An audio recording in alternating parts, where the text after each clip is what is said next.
إن الحمد لله نحمده ونستعينه ونستغفره ونؤمن به ونتوكل عليه ونعوذ به تعالى من شرور أنفسنا وسيئات أعمالنا من يهده الله فلا مضل له وما يضلل فلا هادي له وأشهد أن لا إله إلا الله وحده لا شريك له وأشهد أن سيدنا محمدا عبد الله ورسوله صلى الله عليه وسلم أرسله الله بشيرا ونذيرا بين يدي الساعة ما يطع الله ورسوله فقد رشد ومن يعص الله ورسوله فإنه لا يضر إلا نفسه ولا يضر الله شيئا.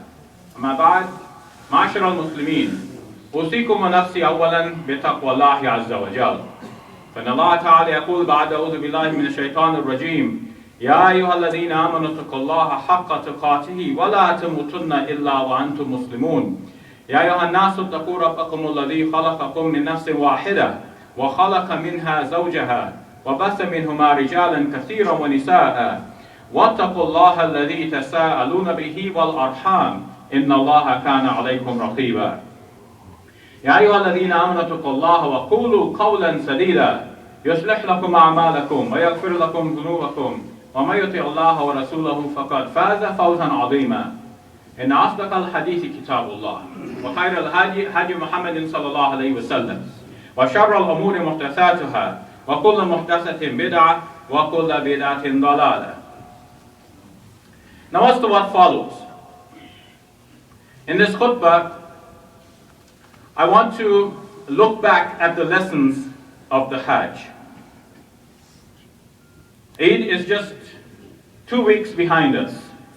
And some of those who have performed the Hajj have now returned and they're sitting among you. You will know them from the week-old stubble of hair now regrowing on the heads of the brothers. What lessons do they come back with? We know in a hadith that the Prophet ﷺ advised us that when the Hajjaj come back, we should greet them and we should ask them to make dua for our forgiveness as well. So it's appropriate that we address the lessons with which they come back from the Hajj. The 22nd chapter of the Quran is entitled Surah Al-Hajj because it deals with the performance and the rules, the rituals of Hajj. I want to look at Surah Al-Hajj on the whole and summarize the lessons of Surah Al-Hajj and the lessons of Hajj together under 3 points. Just 3. And to help you remember these points, I'll link them to the letters that spell the word Hajj in English. We know in Arabic that the word is spelled Ha, Jim, Jim, written with 1 Jim, but with a tashdid, with shadda. In Arabic, in English, it's H, A, J, and again the J is doubled, but we'll treat it as 1, so we have just 3 letters. So the H, what is H for?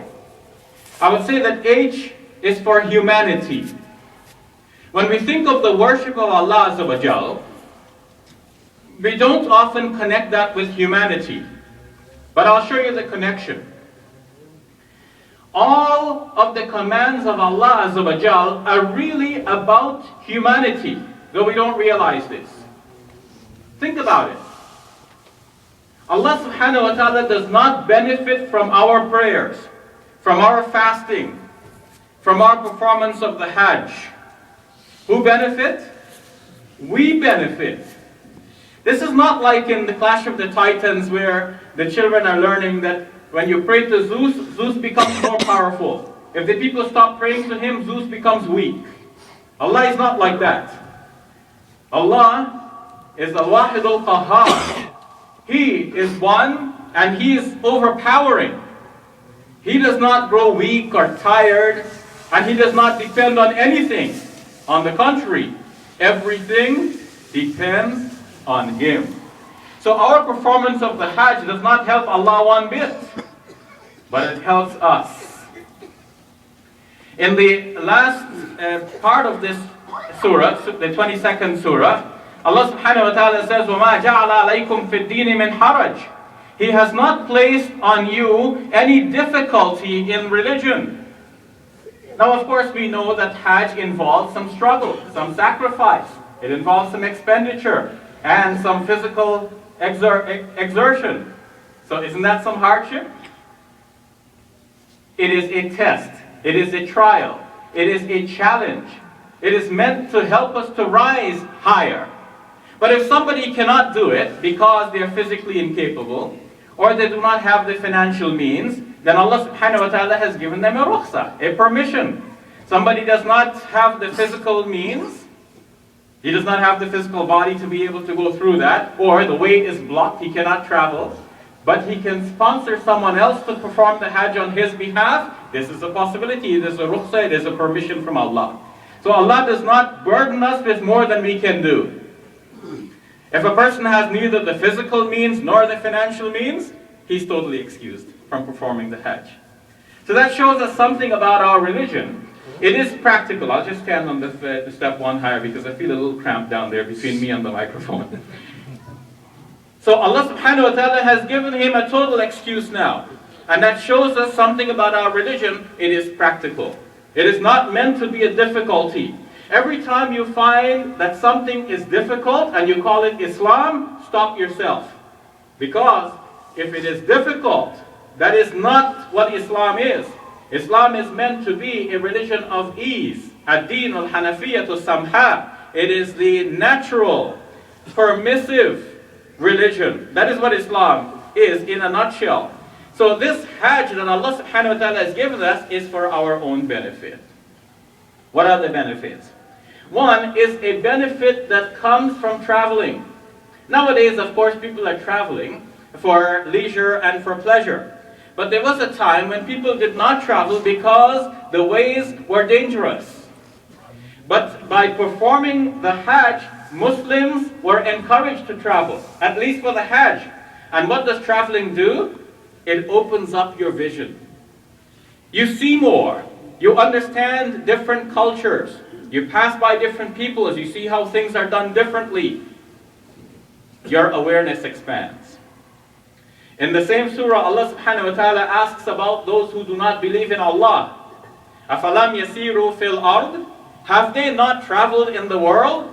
فَتَكُونُ لَهُمْ قُلُوبٌ يَعْقِلُونَ بِهَا. So that they would have hearts with which they would understand. أَوْ آذَانٌ يَسْمَعُونَ بِهَا. Or ears with which they will hear. فَإِنَّهَا لَا تَعْمَلْ أَبْصَارٌ وَلَكِنْ تَعْمَلْ قُلُوبُ الَّتِي فِي الصُّدُورِ. For certainly it is not the eyes that become blind, it is the hearts that are in the chests that become blind. So according to this ayah, the problem of these people who disbelieve in Allah subhanahu wa ta'ala is that they don't see, they don't understand. But if they had traveled, they might have understood something. They would gain in their awareness. So when Allah subhanahu wa ta'ala has given us this Hajj, it's for the benefit of humanity. When we travel, we gain something. At the Hajj site itself, what do we do there? We're going to perform some sacrifices, some rituals. We're going to make tawaf and sa'i. But all of this, again, is for our own benefit. Allah subhanahu wa ta'ala says, لِيَشْهَدُوا مَنَافِعَ لَهُمْ. That they may witness the benefit that is there for them. And benefit is in the plural. Difficult to translate here in English. So we should say that they should witness the aspects of benefit for them. When the Hajjaj go to Mecca, and they are part of a stream of people 3 billion in number, the first benefit that derives is that they realize that we are part of a large and dedicated ummah. Part of a large ummah, we already know that from the statistics. We know that Muslims are about 1/4 of the world population. We're not a small number. But going there makes you realize that not only are we a large number, but we are a dedicated ummah. If we were not dedicated, why would a person leave his home and family, and business, and work opportunities? Why would he spend money, and time, to go all the way there. There's no fun and games there. He's going to worship Allah subhanahu wa ta'ala. That shows the dedication.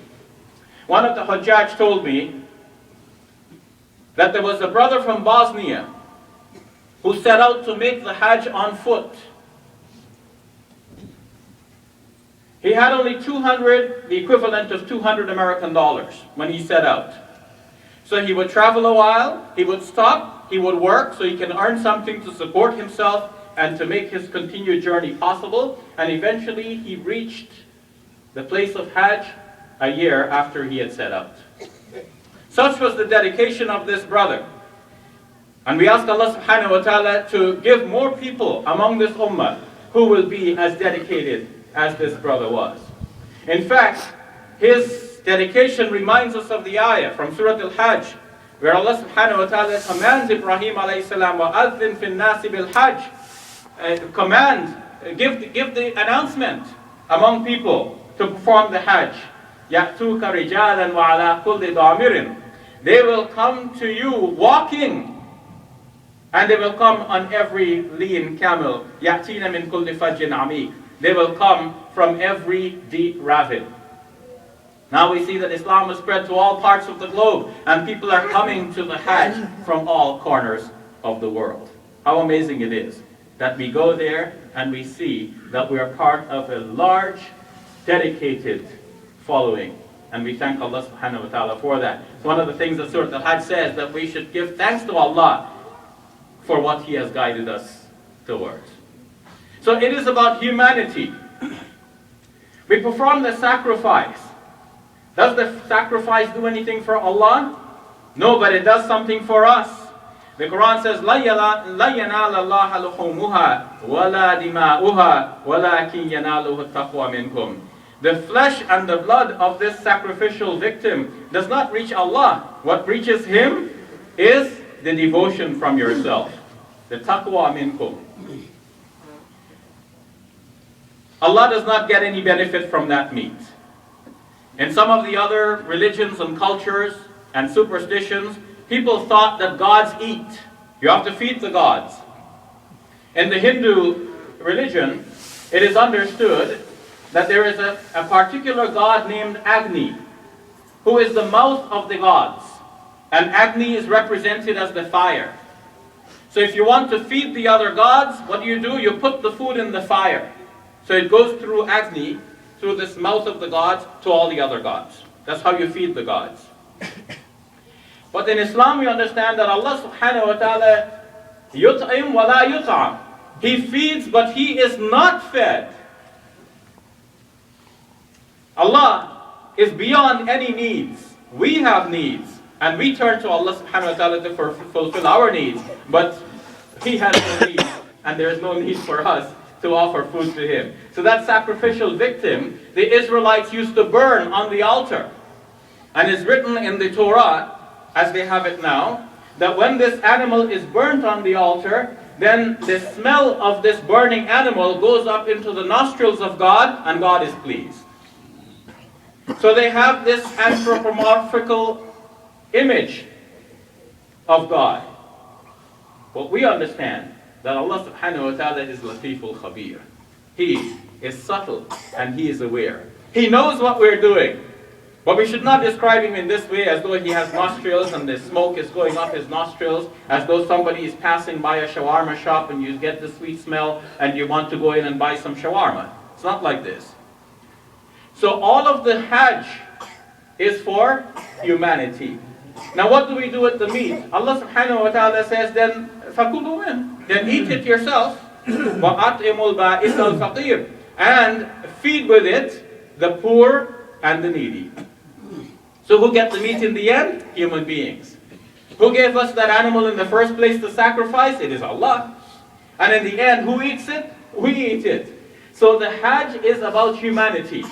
And all of the rituals and actions of Islam are in fact about humanity, though we don't see it at first glance. When we analyze it in depth, we realize that these things are of benefit to us. Now it said in this surah لِيَشْهَدُوا مَنَافِعَ لَهُمْ, that they should witness the benefits that are there for them. Sometimes, because we do not see things in a global way, we end up doing things ritualistically. We just go by through the motions, and we do not see what Allah subhanahu wa ta'ala intended for us. What other benefits could be gained from the Hajj? Many. For example, suppose we thought of the Hajj as a world conference of Muslims. Imagine the benefits that could arise from such an occasion, with so many people gathering together. Unfortunately, because we don't see things in such a global way, we just go through the motions, we do things as they have always been done, we do not reap the full benefit.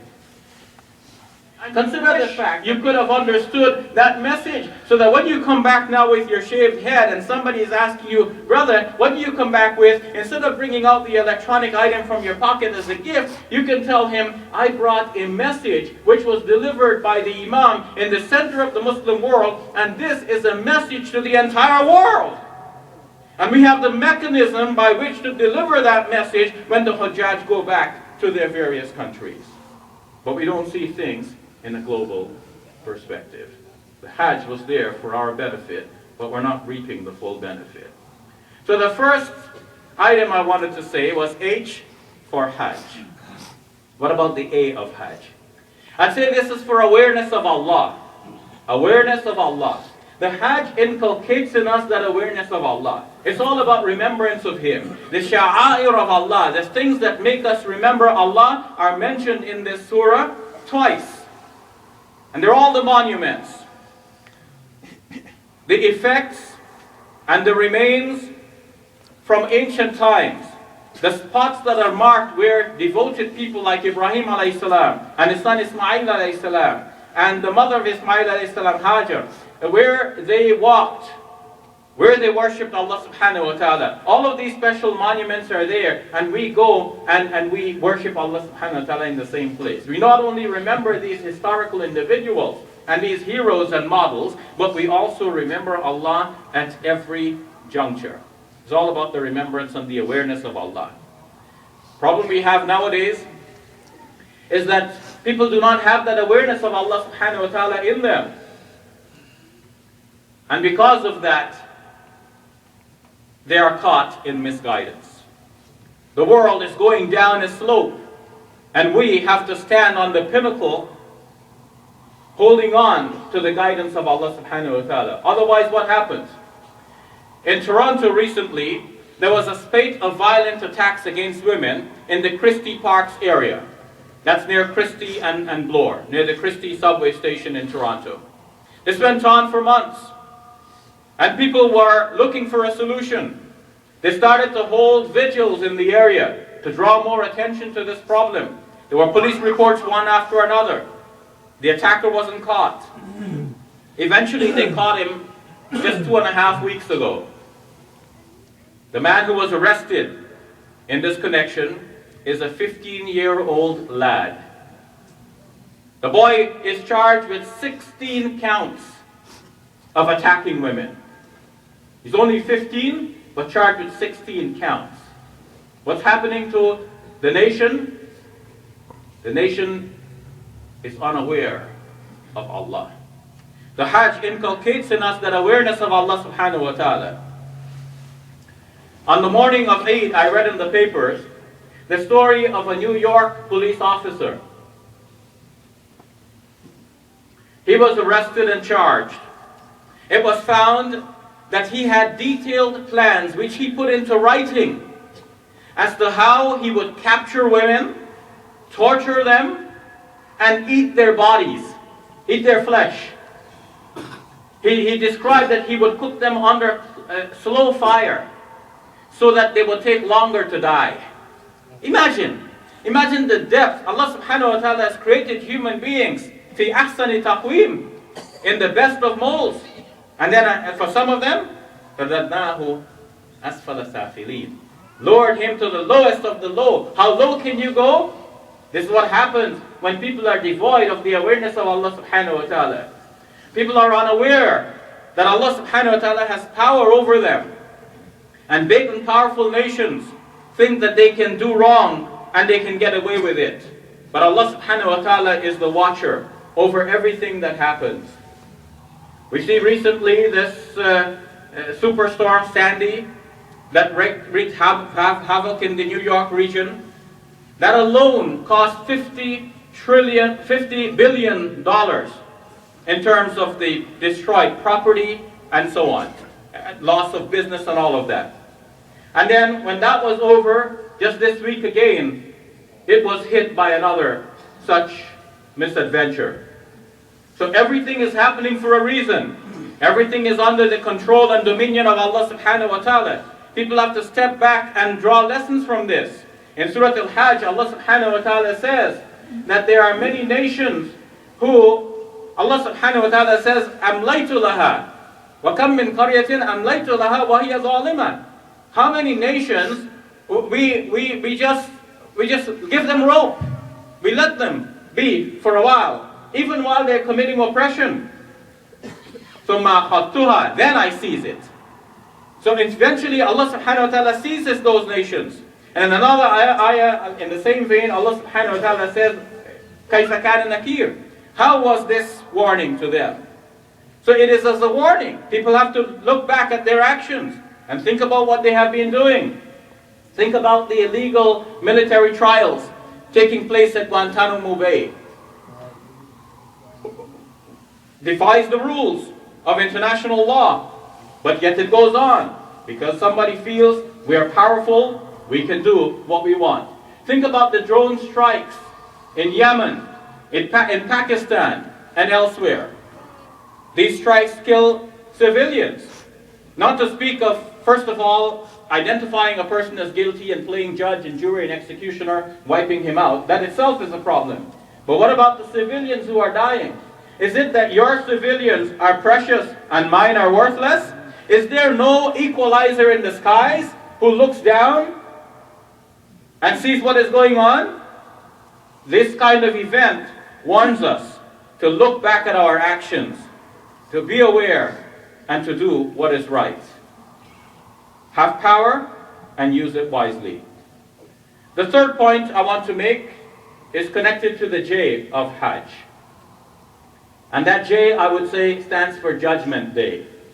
That's what the surah is about. 22nd surah of the Quran is about Judgment Day.